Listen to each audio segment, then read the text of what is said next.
Okay, so now what we want to do here is that I want to explore a little bit of details of this so-called cosine square rule.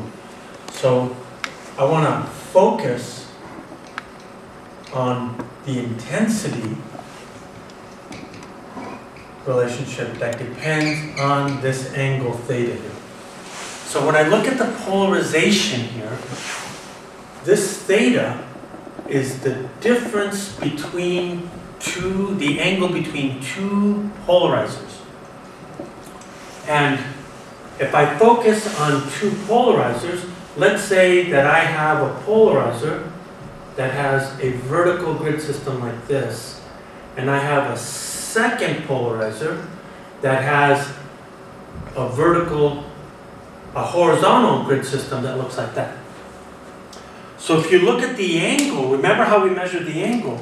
The angle is measured where this is theta equal to 0 here.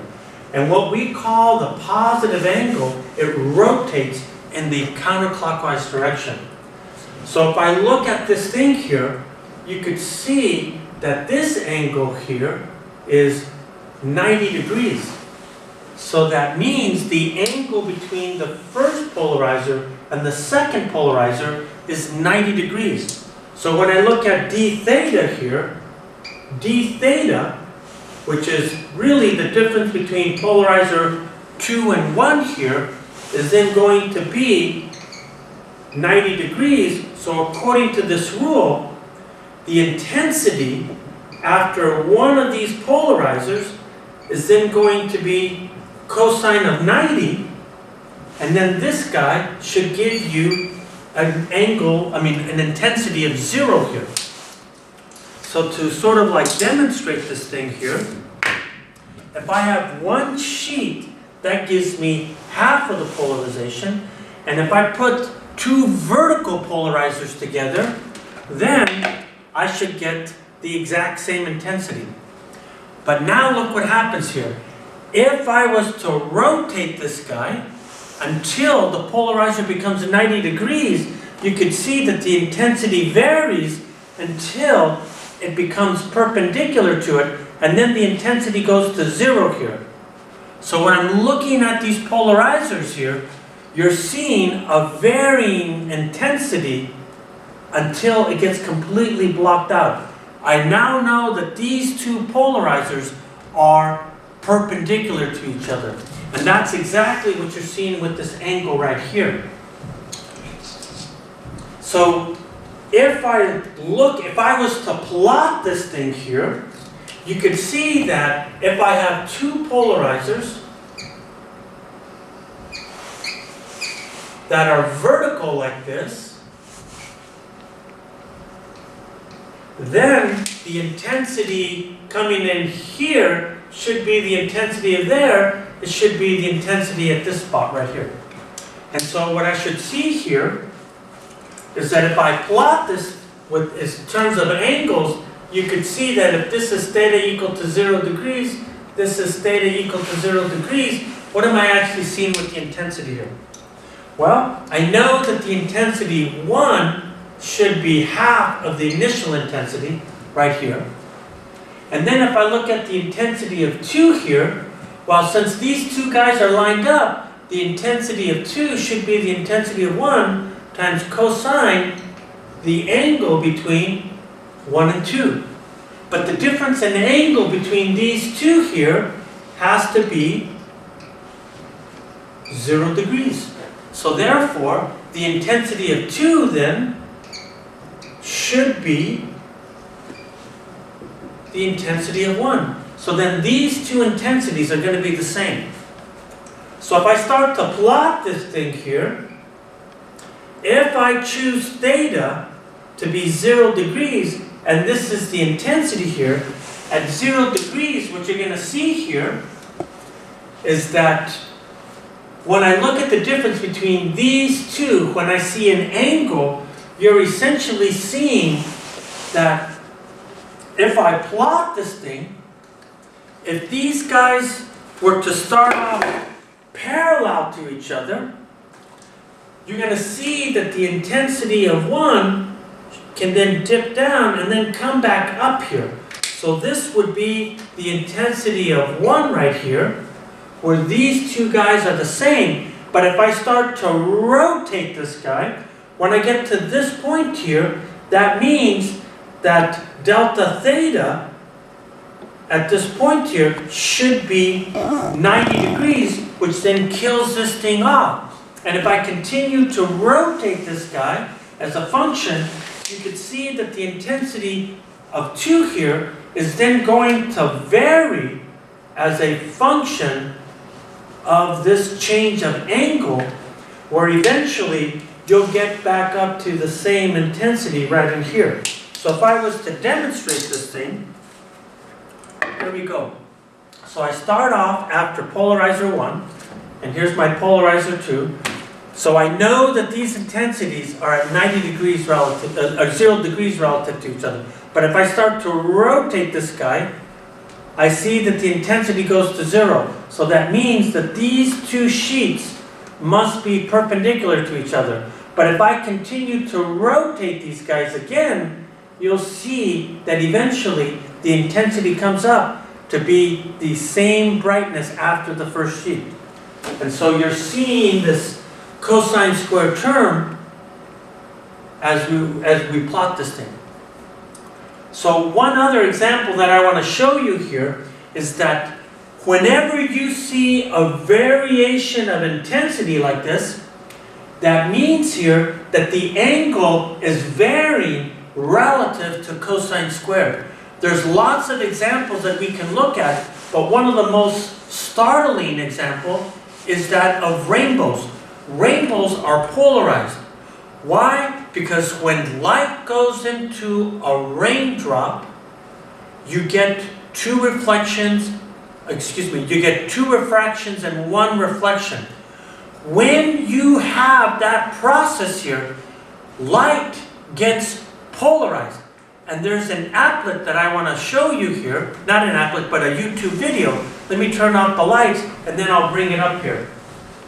So the way you get to this, any example, any applet or video or anywhere, is that if you go to the example webpage on the 4C webpage, there's this related links.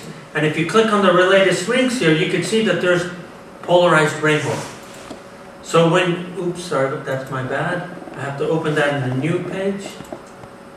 So if I do a right click, open it in the new page here, what you're going to see here is this scenario here. You see a rainbow here, and this guy's going to now put a polarizing sheet that he's going to rotate. So check it out. Right now, what you're seeing here is that you're only getting half the light.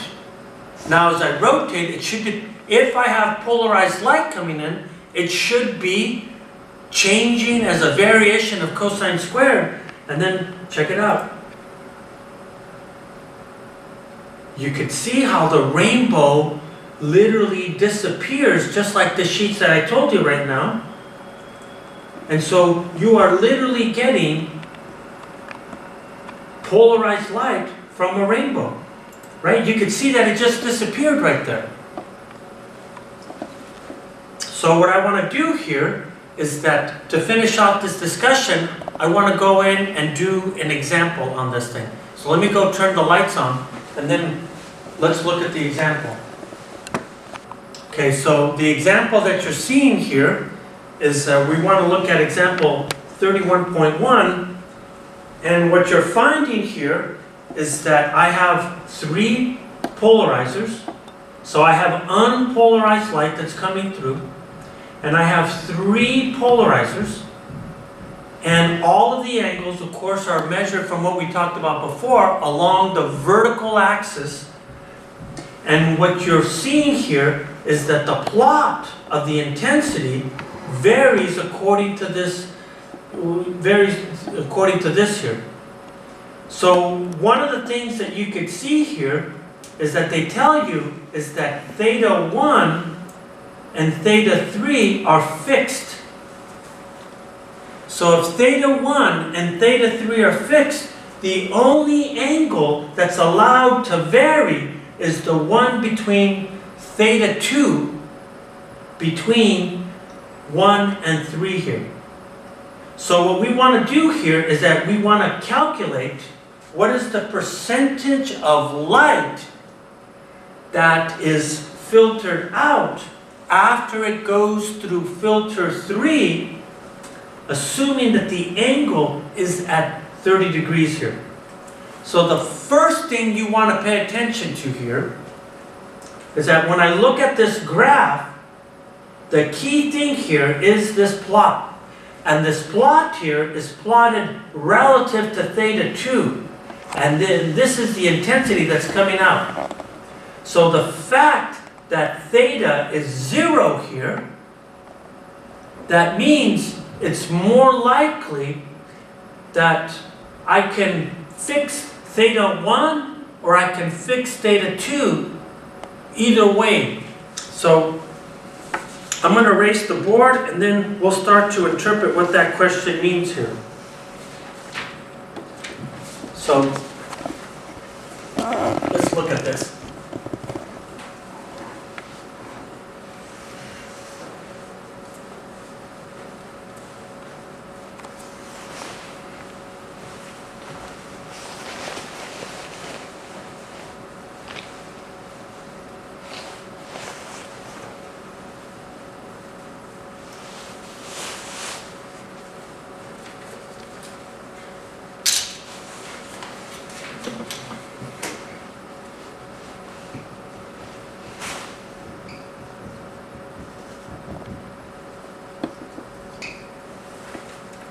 So what we have here is that we have 3 polarizers.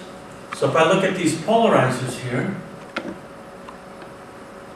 and the polarizers that we'll be looking at here, according to the image, they're drawing them something like this here. Now this image becomes really hard to deal with. So it's best not to actually deal with this image, but to convert it into an image that's easier for you to actually visualize. And so, here we go. So I got polarizer number 1, number 2, number 3. What's an easier picture to draw? Draw it the way we've been drawing it. So I have 3 polarizers. So I imagine that these are my polarizers right here.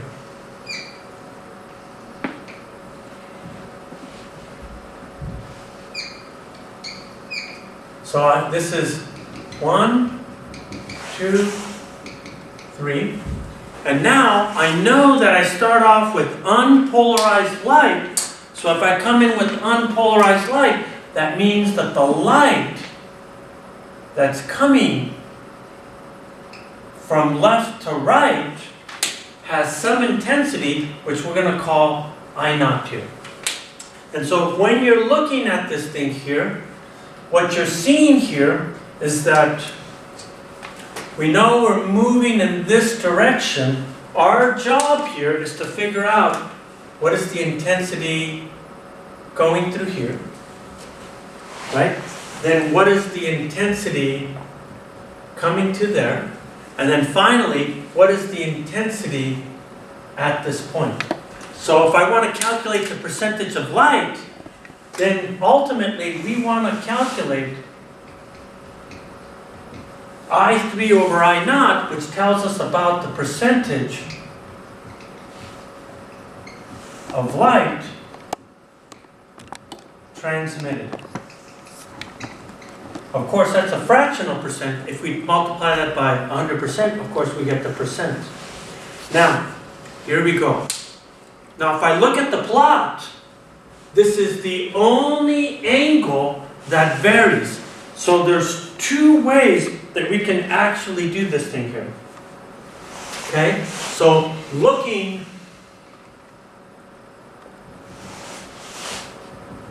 at the plot, what you're seeing here is the key thing here is that it's theta 2. This is what we're varying. It's the angle theta 2. And if I look at the intensity, if I look at the final intensity, I3, you can see here that this plot is essentially looking something like this here.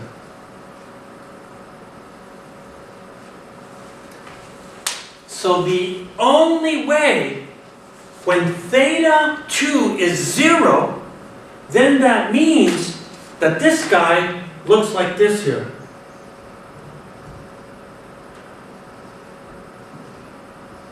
So at this angle right here, we know theta 2 is 0 degrees. So the only way I can get an intensity of 0 here is if theta 2 and theta 1 are perpendicular, or theta 2 and theta 3 are perpendicular. But once that's the case, I have to choose one or the other here. So what I'm going to do here is that I'm going to do this here. So I can either choose 1 or 3 to be perpendicular to theta 3 here. So I could either choose this direction here. I can choose this guy to have a polarization that looks like this. And then this guy chooses a polarization like this. Or I can choose a polarization that looks like this.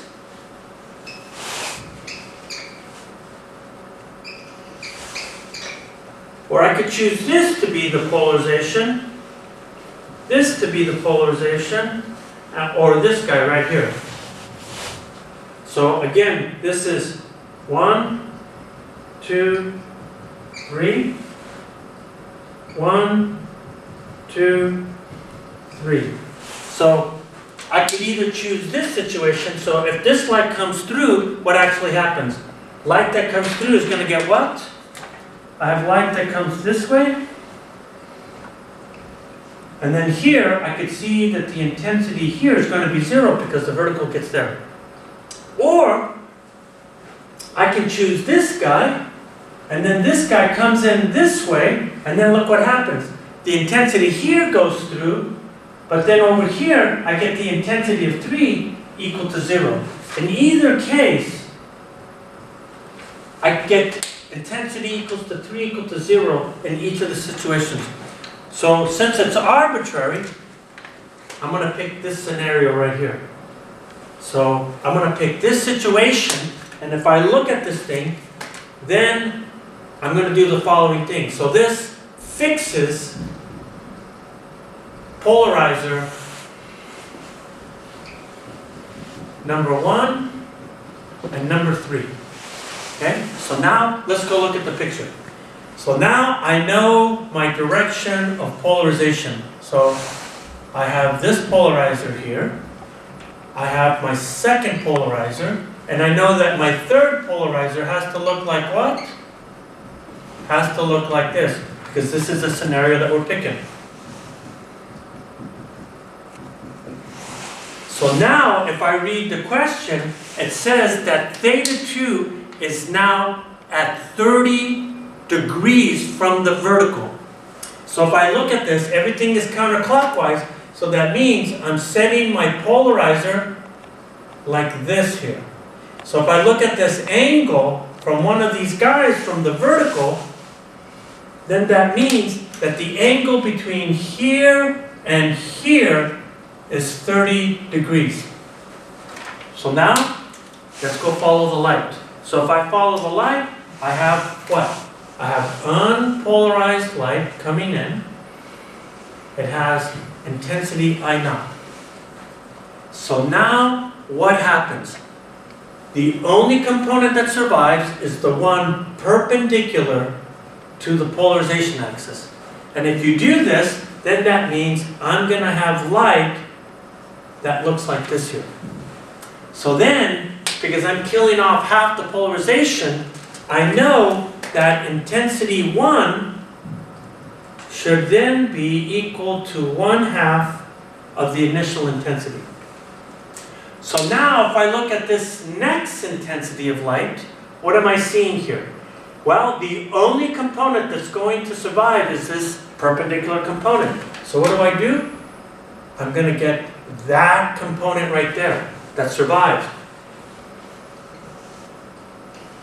So that's the component. So now this has intensity 2 here. So how do I get intensity 2 here? I know that intensity 2 is going to be what? Intensity 1 times the angle difference between 1 and 2 squared. So what is the angle between this polarizer and the angle between, and we know that the angle of this guy here, theta 1, is 0 degrees, and this is the angle 2, which is 30 degrees. So when I look at the difference between these two angles, you can see that the difference is 30 degrees. So therefore, this means that this intensity is then going to be I1 times cosine squared of 30 degrees here. Now I look at the third polarizer. This third polarizer means that the only component that survives is the perpendicular. So then this intensity goes like this, and we know that this is the third intensity here. But we already established that the angle between these two guys has to be like this. And so if I now go look at this angle here, this angle from the vertical, you can see here that this guy, theta 3, is at 90 degrees. So when I look at the intensity of 3 here, the intensity of 3 should be the intensity of 2 times cosine squared times the angle between 3 and 2. So if I look at the angle between these two polarizers, you can see that it's 90 minus 30, so therefore this is I2 cosine squared, and the difference is 90 minus 30, so therefore this is I2 cosine squared of 60 degrees. So now, I can then start working my way backwards. So now, the final intensity is I3, and then I start going this way, so this has to be equal to what? I2 cosine squared of 60. But I2 we know is cosine of 30, so then I'm then going to get I1 cosine squared of 30 times cosine squared of 60, and then if I keep going this way here, I1 is half of this, so then I'm going to get I0 times 1/2 cosine squared of 30 cosine squared of 60. So if I want the fractional percentage of this thing, then I3 over I0 is then going to be this number right here. And looking at what this number says, I'm going to get 0.094, which tells me that 9.4% of the intensity is what actually gets through. So the percentage of light that gets through the third filter is 9.4%. And that ends polarization.